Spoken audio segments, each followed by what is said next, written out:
Hello everyone, this is Shivam here and आज के इस वीडियो में हम बात करने वाले हैं रिएक्शन इंटरमीडिएट के बारे में। तो देखिए, सेकंड पार्ट है ये इस वीडियो का, इस चैप्टर का, या फिर कह लीजिए इस टॉपिक का।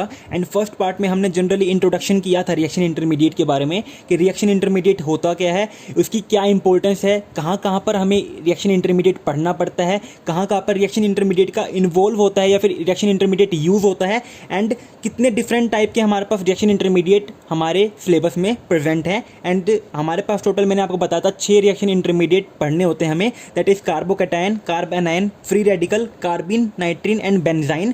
कार्बिन, नाइट्रीन एंड बेंजाइन को हम एकदम स्पेसिफिकली अलग से पढ़ेंगे, लेकिन carbocation, carb anion and free radical किस तरीके से फॉर्म होते हैं, ठीक है, via bond cleavage, heterolytic and homolytic bond cleavage के थ्रू कैसे बनते हैं, ये जनरल मैंने आपको एक आइडिया दे दिया था। एंड आज के इस वीडियो में हम स्पेसिफिकली पढ़ने वाले हैं, बात करने वाले हैं कार्बोकैटायन के बारे में। ठीक है, देखिए हर एक इंटरमीडिएट के बारे में हमें बहुत सारी बातें जाननी है, बहुत सारी बातें सीखनी है, साथ ही साथ उनके previous year question and question practice भी करनी है। तो चलिए स्टार्ट करते हैं। सबसे पहले हम बात करना कार्बोकैटायन के बारे में।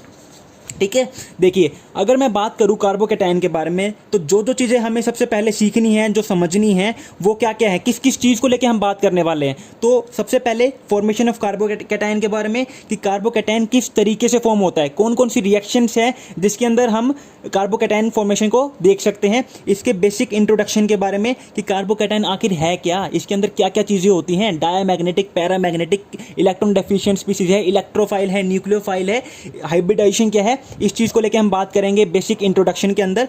टाइप्स ऑफ कार्बोकैटायन, जी हाँ, बहुत ही इंपॉर्टेंट टॉपिक है types of carbocation. And in types of carbocation के बेसिस के ऊपर बहुत बार हमारे पास एमएससी एंट्रेंस के अंदर क्वेश्चन पूछा हुआ है, तो इसको तो आप स्टार मार्क कर लीजिए या फिर जो भी चांद सितारे लगाते हैं वो लगा लीजिए, क्योंकि इसके बारे में तो हम बहुत अच्छे से बात करने वाले हैं।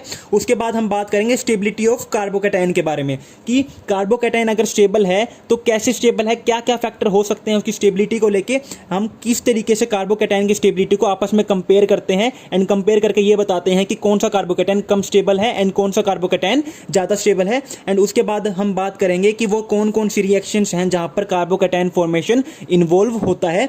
तो चलिए स्टार्ट करते हैं। सबसे पहले हम बेसिक इंट्रोडक्शन से, सबसे पहले हम बात करते हैं बेसिक्स इंट्रोडक्शन के से, ताकि आपको ये समझ में आ जाए कि कार्बोकैटायन के अंदर क्या क्या होता है, किस तरीके का हमारे पास ये एक इंटरमीडिएट होता है। तो देखिए, अगर मैं बात करूं बेसिक इंट्रोडक्शन की, तो कार्बोकैटायन होता क्या है, एक कार्बन जिसके ऊपर हमारे पास क्या है, एक पॉजिटिव चार्ज, इसी को तो हम कहते हैं कार्बोकैटायन। जैसे कि मेरे पास एक सिंपलेस्ट कार्बोकैटायन आपको बताऊं तो वो क्या है, मेरे पास CH3 पॉजिटिव। एक सिंपलेस्ट कार्बोकैटायन की अगर मैं बात करूं तो वो क्या होता है, मेरे पास CH3 पॉजिटिव। एंड मैंने आपको बताया था पहले वाली वीडियो में, इससे पहले जो हमने वीडियो बात की थी जिसके बारे में, कि कार्बोकैटायन या कार्ब एनायन कैसे बनेगा, ये बनते हैं हमारे पास एक हेट्रोलिटिक बॉन्ड क्लीवेज से। ये किससे बनते हैं, हमारे पास हेट्रोलिटिक बॉन्ड क्लीवेज से कार्बोकैटायन एंड कार्बो एनायन बनेंगे in polar solvent, in polar solvent. ये मोस्ट इंपॉर्टेंट बात हमारे पास है कि कार्बोकैटायन, कार्ब एनायन का हमेशा कब बनेंगे, जब हमारे पास सॉल्वेंट कैसा हो, पोलर सॉल्वेंट प्रेजेंट हो। नॉन पोलर सॉल्वेंट के अंदर हमें हेट्रोलिटिक बॉन्ड क्लीवेज देखने को जनरली नहीं मिलती है, इसलिए यहां पर पोलर सॉल्वेंट की बात करना बहुत ज्यादा जरूरी है। ठीक है, उसके बाद मैंने आपको बताया था जनरली कार्बोकैटायन कब फॉर्मेशन होगा, जब मेरे पास कार्बन ने एक ऐसे एलिमेंट के साथ बॉन्ड बना रखा हो जो कि कार्बन से ज्यादा इलेक्ट्रोनेगेटिव हो, यानी कि क्या हो, इलेक्ट्रोनेगेटिविटी इस एलिमेंट की ज्यादा हो, किससे, कार्बन से। अब ये बॉन्ड अगर एक हेट्रोलिटिक बॉन्ड क्लीवेज जाएगा, क्या जाएगा, अब ये बॉन्ड अगर एक हेट्रोलिटिक बॉन्ड क्लीवेज जाएगा तो इलेक्ट्रॉन डेंसिटी कहां पे शिफ्ट होगी, एक ज्यादा इलेक्ट्रोनेगेटिव एलिमेंट की तरफ। एंड मुझे क्या देखने को मिलेगा, एक कार्बोकैटायन देखने को मिलेगा, प्लस में एक नेगेटिव चार्ज स्पीशीज देखने को मिलेगी। एंड हमारा रोल क्या है, हमें किस चीज को लेकर बात करनी है, कार्बोकैटायन को लेकर ही बात करनी है। आप सबको समझ में आ गया होगा ये अच्छे से। ठीक है, अब करते हैं थोड़ी सी इसके स्ट्रक्चर को लेके बात। अब हम बात करते हैं कार्बोकैटायन के स्ट्रक्चर को लेके, क्योंकि कार्बोकैटायन का स्ट्रक्चर जो है बहुत इंपॉर्टेंट है पढ़ना, क्योंकि कुछ स्टेबिलिटी के क्वेश्चन जो हैं हमारे पास, कुछ क्वेश्चन जो आते हैं स्टेबिलिटी को लेके कार्बोकैटायन की, वो स्ट्रक्चर के बेसिस के ऊपर ही सॉल्व होते हैं। तो चलिए स्टार्ट करते हैं इसके स्ट्रक्चर को पढ़ना। देखिए, कार्बोकैटायन क्या होता है, एक 3 बॉन्ड स्पीसीज है जिसने 3 बॉन्ड बना रखे हैं। एंड उसके पास क्या होता है, एक पॉजिटिव चार्ज, इसके पास क्या प्रेजेंट होता है, एक पॉजिटिव चार्ज। ठीक है, अब देखिए ये एक क्या है, इसकी हाइब्रिडाइजेशन की अगर हम बात करें कार्बोकैटायन की, तो ये एक sp2 हाइब्रिडाइज्ड स्पीसीज है। ये क्या है, एक sp2 हाइब्रिडाइज स्पीसीज है। sp2 हाइब्रिडाइज स्पीसीज हम हाइब्रिडाइजेशन कैसे निकालते हैं, number of bond pair plus lone pair, तीन बॉन्ड पेयर हमारे पास प्रेजेंट है एंड 3 बॉन्ड पेयर के लिए हमारे पास क्या हाइब्रिडाइजेशन होती है, sp2 हाइब्रिडाइजेशन होती है। अगर आपको थोड़ा सा भी हाइब्रिडाइजेशन के कंसेप्ट में प्रॉब्लम है तो मैंने केमिकल बॉन्डिंग को लेके, हाइब्रिडाइजेशन को लेके पूरी की पूरी एक वीडियो बनाई हुई है जिसमें मैंने 5 से 6 तरीके बताए हुए हैं कि आप कैसे कैसे हाइब्रिडाइजेशन निकाल सकते हो। ऐसे तरीके भी उसमें इन्वॉल्व हैं जो इसके बारे में आपने कभी सुना भी नहीं होगा, तो वो वीडियो एक बार देख लीजिएगा ताकि आपको हाइब्रिडाइजेशन का कंसेप्ट एकदम से क्लियर हो जाए। ठीक है, केमिकल बॉन्डिंग नाम से आपको प्लेलिस्ट के अंदर, मेरे चैनल की प्लेलिस्ट में देखने को मिल जाएगा वो। ठीक है, अब अगर इसकी स्ट्रक्चर की बात करें तो ऑब्वियस ही बात है, इसकी शेप कैसी है, इसकी शेप हमारे पास क्या होती है, ट्राइगोनल प्लेनर। इसकी शेप क्या होती है हमारे पास, trigonal planar. And trigonal planar इसकी शेप क्यों है, क्योंकि ये क्या है, एक sp2 हाइब्रिडाइज्ड स्पीसीज है। ठीक है, उसके बाद हम बात करते हैं इसकी रिएक्टिविटी को लेके। देखिए कार्बोकैटायन क्या है हमारे पास, कितनी इलेक्ट्रॉन स्पीसीज है, ये एक 6 इलेक्ट्रॉन स्पीसीज है। ये क्या है, एक 6 इलेक्ट्रॉन स्पीसीज है। 6 इलेक्ट्रॉन कैसे, हर एक बॉन्ड में कितने इलेक्ट्रॉन शेयर है, 2 इलेक्ट्रॉन शेयर है ना, तो टोटल कितने इलेक्ट्रॉन हो गए हमारे पास, 6 इलेक्ट्रॉन हो गए। एंड हमें पता है स्टेबिलिटी के लिए, जब हम 9th एंड 10th में पढ़ते हैं कि ऑक्टेट रूल के बारे में हमने पढ़ा होता है कि हर एक वो स्पीसीज स्टेबल होती है जिसके पास कितने इलेक्ट्रॉन हो, 8 इलेक्ट्रॉन प्रेजेंट होते हैं इन देयर ऑक्टेट। लेकिन इसके पास कितने हैं, 6 इलेक्ट्रॉन है, यानी कि इसको क्या रिक्वायरमेंट है, इसको 2 इलेक्ट्रॉन की रिक्वायरमेंट है। यानी कि ये क्या है, ये हमारे पास एक इलेक्ट्रॉन डेफिशिएंट स्पीसीज है। ये हमारे पास क्या है, एक इलेक्ट्रॉन डेफिशिएंट स्पीसीज है, जिसकी वजह से ये किसकी तरह एक्ट करेगी, ये एक्ट करेगी हमारे पास इलेक्ट्रोफाइल की तरह। ये किसकी तरह एक्ट करेगी, हमेशा इलेक्ट्रोफाइल की तरह अटैक करेगी। एंड इसके ऊपर कौन से अटैक होंगे, हमेशा हमारे पास अगर कार्बोकैटायन फॉर्मेशन हो रही है वहां पे, तो वहां पे कौन से अटैक होंगे हमारे पास, ये अटैक होते हैं हमारे पास nucleophilic attack by nucleophile. Nucleophile कौन से होते हैं, जो न्यूक्लियस लविंग होते हैं। तो हमारे पास हमेशा कार्बोकैटायन के ऊपर कौन से अटैक देखने को मिलेंगे, न्यूक्लियोफिलिक अटैक देखने को मिलेंगे। ठीक है, उसके बाद एक मोस्ट इंपॉर्टेंट बात, हमारे पास कार्बोकैटायन जो होते हैं वो कैसे होते हैं नेचर में, डायामैग्नेटिक नेचर के होते हैं। कार्बोकैटायन कैसे नेचर के होते हैं, डायामैग्नेटिक नेचर के होते हैं। अब बात करें अगर इसकी स्टेबिलिटी को लेके, अगर मैं बात करूं इसकी स्टेबिलिटी को लेके, तो देखिए हमेशा हमें अभी मैंने आपको बताया ये एक इलेक्ट्रॉन डेफिशिएंट स्पीसीज है, इसके पास सिर्फ और सिर्फ 6 इलेक्ट्रॉन प्रेजेंट है। एंड इसको स्टेबल होने के लिए क्या चाहिए, 2 इलेक्ट्रॉन चाहिए। इसको स्टेबल होने के लिए क्या चाहिए, कि कोई ऐसा ग्रुप इसके साथ अटैच हो जो इसको इलेक्ट्रॉन दे, जो इसकी तरफ इलेक्ट्रॉन डेंसिटी को भेजे। ठीक है, यानी कि अगर मैं कार्बोकैटायन की स्टेबिलिटी को लेकर बात करूं तो इसको वो कंपाउंड या फिर वो मॉलिक्यूल या फिर वो स्पीसीज स्टेबलाइज करेंगी जो इसको क्या दे, इलेक्ट्रॉन डोनेट करे। क्या करें, इसको इलेक्ट्रॉन डोनेट करें। यानी कि कार्बोकैटायन किससे स्टेबलाइज होंगे, इलेक्ट्रॉन डोनेटिंग ग्रुप से हमारे पास कार्बोकैटायन स्टेबलाइज होंगे। एंड ऑर्गेनिक के अंदर हमें पता है इलेक्ट्रॉन डोनेटिंग ग्रुप जो है काफी तरीके से हम देख सकते हैं, जैसे कि plus I effect showing group, वो क्या करेंगे, इलेक्ट्रॉन डेंसिटी को डोनेट ही तो करते हैं। प्लस एम शोइंग ग्रुप जो है वो भी क्या करेंगे, इलेक्ट्रॉन डोनेट करने में विश्वास रखते हैं। प्लस आर से स्टेबलाइज होगा। प्लस आर का मतलब क्या है, वहां पे रेजोनेंस पॉजिटिव वे में हो रही है, इलेक्ट्रॉन डेंसिटी जो है जा रही है दूसरे की तरफ, यानी कि प्लस आर शोइंग ग्रुप भी इसे क्या करेंगे, स्टेबलाइज करेंगे। साथ के साथ प्लस एच शोइंग ग्रुप भी हाइपर कंजुगेशन, ये क्या है, इंडक्टिव, ये क्या है, मिजोमेरिक, ये क्या है हमारे पास, रेजोनेंस, एंड ये क्या है हमारे पास, हाइपर कंजुगेशन। जी हाँ, मैंने आपको जीओसी नहीं पढ़ाई है, लेकिन अगर मैंने आपको जीओसी पढ़ाई होती तो आप के कंसेप्ट में ऐसे हिला देता है ना। क्यों, क्योंकि आपने कभी सोचा ही नहीं होगा कि हमारे पास हाइपर कंजुगेशन के अंदर भी plus H and minus H type का कुछ होता है। हाँ जी, हाइपर कंजुगेशन में भी हमारे पास plus H and minus H होता है। एंड प्लस एच शो करता है हमारे पास, जैसे कि प्लस आई जो इफेक्ट होता है ना, सेम एज डेट ऑफ हमारे पास प्लस एच होता है। तो हमारे पास हाइपर कंजुगेशन में भी 2 टाइप के होते हैं hyper conjugation, plus H and minus H. And plus H showing group जो हमारे पास होते हैं हाइपर कंजुगेशन में, वो इसको स्टेबलाइज करते हैं। क्यों, क्योंकि वो इलेक्ट्रॉन डेंसिटी को कार्बोकैटायन की तरफ हमारे पास भेजने में विश्वास रखते हैं। एंड इस तरीके से हमारे पास कार्बोकैटायन की स्टेबिलिटी को हम देख सकते हैं। एंड ये मत सोचना कि ये कार्बोकैटायन खत्म हो गया, ये मैंने आपको सिर्फ और सिर्फ कार्बोकैटायन का बेसिक इंट्रोडक्शन दिया है। तो सोचो, बेसिक इंट्रोडक्शन में मैंने आपको इतनी बात बता दी, तो जैसे जैसे हम कार्बोकैटायन के बारे में पढ़ते चलेंगे आगे, उसके अंदर मैं आपको क्या क्या बताने वाला हूं। तो बने रहो, बिल्कुल भी मत हिलना, बहुत इंटरेस्टिंग एंड बहुत आसान सा टॉपिक है, ध्यान से समझोगे तो। ठीक है, अब बात करते हैं हमारे पास फॉर्मेशन ऑफ कार्बोकैटायन के बारे में। अब हम बात करते हैं फॉर्मेशन ऑफ कार्बोकैटायन के बारे में, यानी कि हमारे पास जो कार्बोकैटायन फॉर्म हुआ है वो किस किस तरीके से फॉर्म हुआ है। ठीक है, एक एक फॉर्मेशन, जितनी भी फॉर्मेशन बताऊंगा ना, जितनी भी रिएक्शन से बता रहा हूँ, हर एक चीज़ आपने पढ़ी हुई है। सिर्फ फ़र्क कितना है, आपने कभी उनको ऑब्जर्व नहीं किया, कभी नोटिस नहीं किया। अभी बताता चलूँ, समझ में आता चलेगा। सबसे पहले मेरे पास सबसे पहले कौन सी रिएक्शन है, इलेक्ट्रोफिलिक एडिशन ऑफ अल्कीन। सबसे पहले मेरे पास क्या है, इलेक्ट्रोफिलिक एडिशन ऑफ अल्कीन, यानी कि अल्कीन के अंदर मैं अगर इलेक्ट्रॉन लविंग ग्रुप अटैक करवा दूं, एडिशन करवा दूं वहां पर, तो मुझे क्या देखने को मिलेगा, वहां पर मुझे कार्बोकैटायन फॉर्मेशन देखने को मिलेगी। जैसे कि कार्बन डबल बॉन्ड कार्बन, ये अल्कीन होगी मेरे पास। इसके सामने मैंने क्या लिया है, इसके सामने मैं एक इलेक्ट्रोफाइल लिया आया। इलेक्ट्रोफाइल क्या होती है, कोई भी पॉजिटिव चार्ज स्पीसीज जो कि इलेक्ट्रॉन डेफिशिएंट होती है। अब हमें पता है अल्कीन के पास क्या है, इलेक्ट्रॉन डेंसिटी हाई है, तो ये इस इलेक्ट्रॉन डेंसिटी से इसके ऊपर क्या कर देगा, अटैक कर देगा। एंड हमें क्या देखने को मिलेगा, हमें देखने को मिलेगा एक कार्बोकैटायन। क्यों, क्योंकि नेगेटिव डेंसिटी, इसको मैं अगर तोड़ दूं, मान लीजिए delta positive and delta negative ने इसको, ठीक है, अब ये क्या हुआ, डेल्टा नेगेटिव डेंसिटी तो कहाँ चली गई, इस इलेक्ट्रोफाइल के ऊपर अटैक करने के लिए चली गई। मेरे पास क्या बच गया, सिर्फ और सिर्फ पॉजिटिव सेंटर। तो मेरे पास यहाँ पे क्या फॉर्मेशन हो गई, कार्बोकैटायन फॉर्मेशन देखने को मिल गया।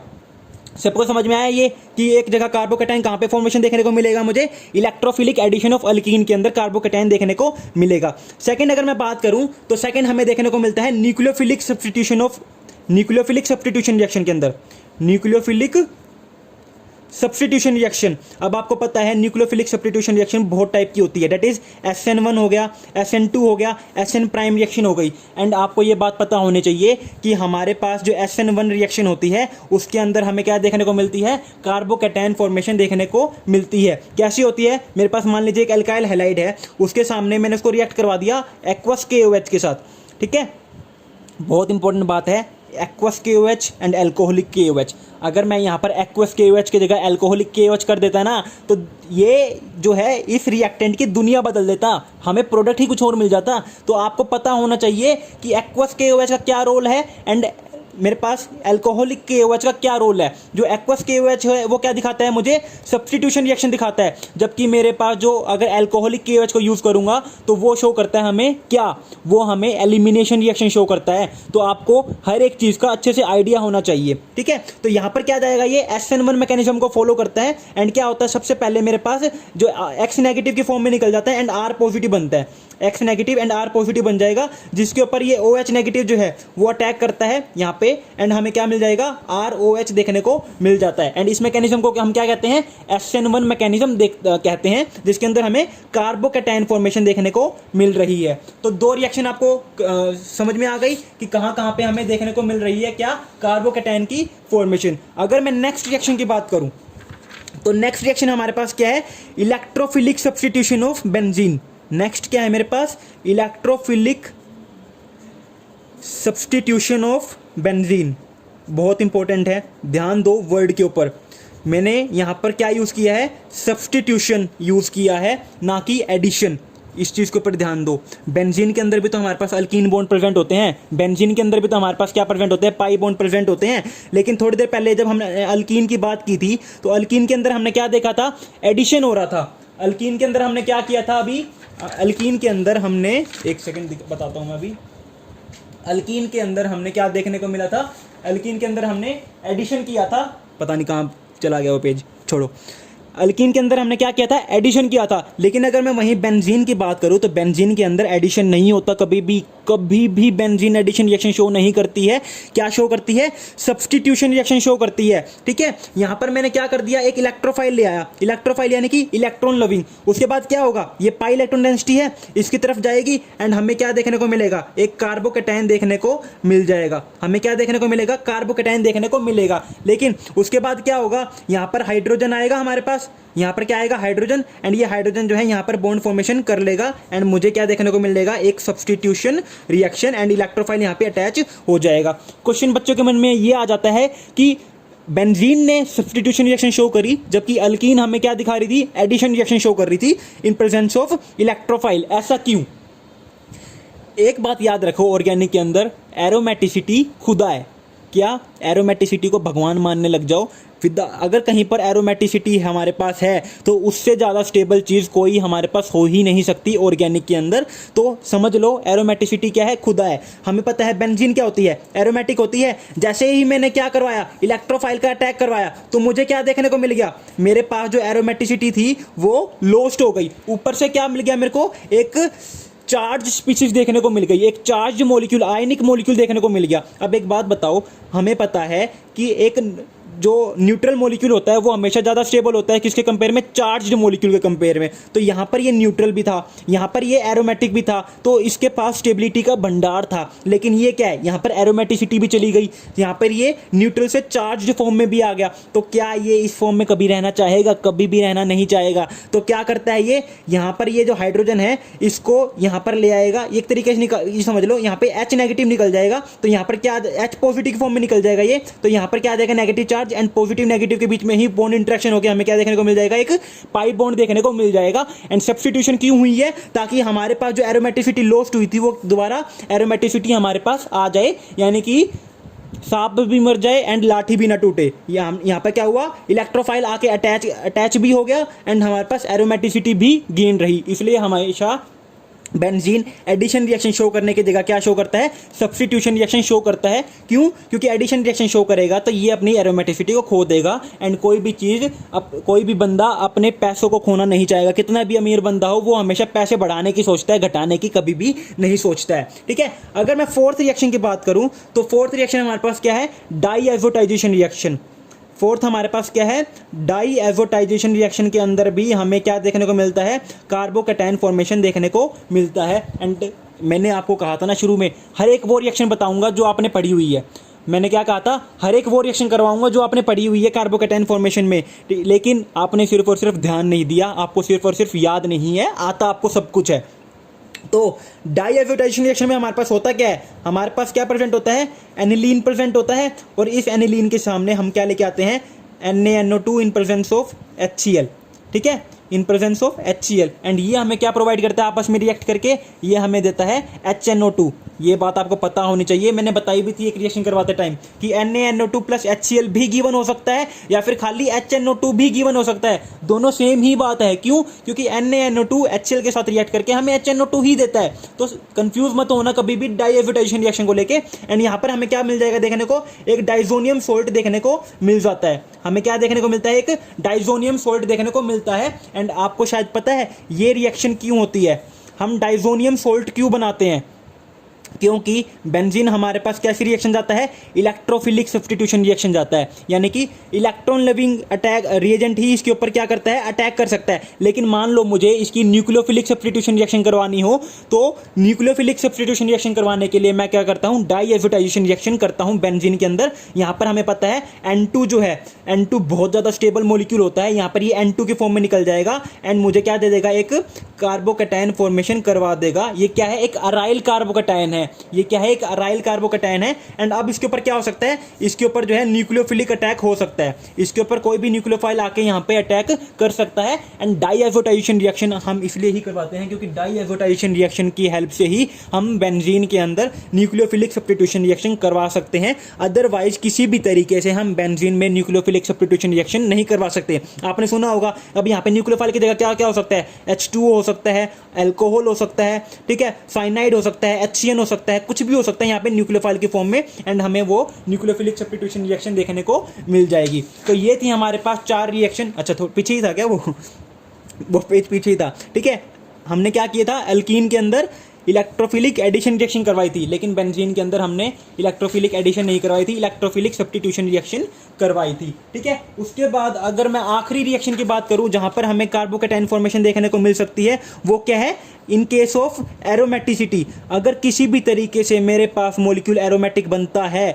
तो वहां पर क्या होगा, वहां पर मेरे पास कार्बोकैटायन फॉर्मेशन देखने को मिल जाएगी। जैसे कि मेरे पास क्या है, ये मॉलिक्यूल है, इसको मैंने क्या किया, Ag के साथ, सिल्वर के साथ रिएक्ट करवा दिया। एंड मैंने आपको कुछ दिनों पहले बताया था कि सिल्वर ये कहता है कि हैलाइड के ऊपर मेरा हक है, हैलाइड सिर्फ मेरे हैं, ये किसी और के हो नहीं सकते। यानी कि हमारे पास क्या प्रेजेंट होता है, Ag पॉजिटिव के फॉर्म में प्रेजेंट होता है एंड ये हैलाइड को निकाल के भगा ले जाता है। जैसे कि दिल वाले दुल्हनिया ले जाएंगे में किसी न किसी को भगाया ही होगा, पता नहीं मुझे।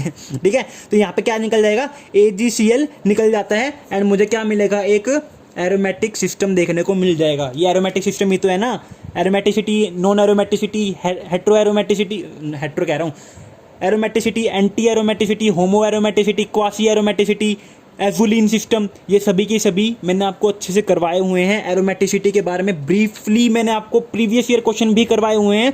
वो वीडियो नहीं देखी है तो वो वीडियो भाग के देख के आओ भी, क्योंकि एरोमेटिसिटी समझना आपके लिए बहुत इंपॉर्टेंट है।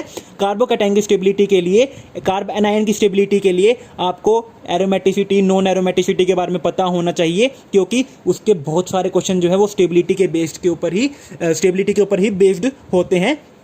तो एरोमेटिसिटी आपको निकालनी आनी चाहिए कि कैसे हमें पता चलेगा कौन सा सिस्टम क्या है। तो ये क्या सिस्टम है मेरे पास, 4n+2 पाई रूल को फॉलो कर रहा है, प्लेनर स्ट्रक्चर है मेरे पास, साथ के साथ साइक्लिक सिस्टम मेरे पास प्रेजेंट है। तो ये मेरे पास क्या सिस्टम है, ये एक मेरे पास एरोमेटिक सिस्टम है। And due to this aromaticity, due to this stability, मेरे पास ये रिएक्शन जो है फर्दर कैरिड ऑन हो जाएगी। ठीक है, अब अगर मान लो इस रिएक्शन की खासियत पता क्या है, अगर मेरे पास एक सिंगल सिस्टम प्रेजेंट होता है ना, ये होता, इसके सामने मैंने Ag दिया होता, तो ये रिएक्शन कभी भी फर्दर प्रोसीड ऑन नहीं होती। ये रिएक्शन, ये एग्जांपल मैंने आपको एरोमेटिसिटी करवाते टाइम भी बताया था। क्यों नहीं होगी, क्योंकि यहाँ पे मेरे को क्या देखने को मिलेगा, एक कार्बोकैटायन देखने को मिलेगा। आप सबको पता है कि हमेशा रिएक्शन तभी पॉसिबल है, तभी फिजिबल है, जब वो मोर स्टेबिलिटी की तरफ मूव कर रही हो। यहाँ पर क्या है, एक 3 मेंबर साइक्लिक रिंग प्रेजेंट है, और 3 मेंबर साइक्लिक रिंग हमें पता है बॉन्ड एंगल क्या होता है, बहुत कम होता है, 60 डिग्री होता है, जिसकी वजह से ये हाईली स्ट्रेन होती है। ये क्या होती है, हाईली स्ट्रेन मॉलिक्यूल होता है मेरे पास, हाईली स्ट्रेन रिंग होती है। एंड ऊपर से मैंने क्या कर दिया, इसको कार्बोकैटायन बना दिया, इसके ऊपर मैंने क्या कर दिया, पॉजिटिव चार्ज बना दिया, जिसकी वजह से ये इतना ज़्यादा स्ट्रेन हो जाती है ना रिंग, इतनी ज़्यादा इसके अंदर अनस्टेबिलिटी आ जाती है कि ये एग्जिस्ट ही नहीं कर सकता, ये बन ही नहीं सकता। तो जब ये चीज़ बन ही नहीं सकती तो ये रिएक्शन होगी ही नहीं।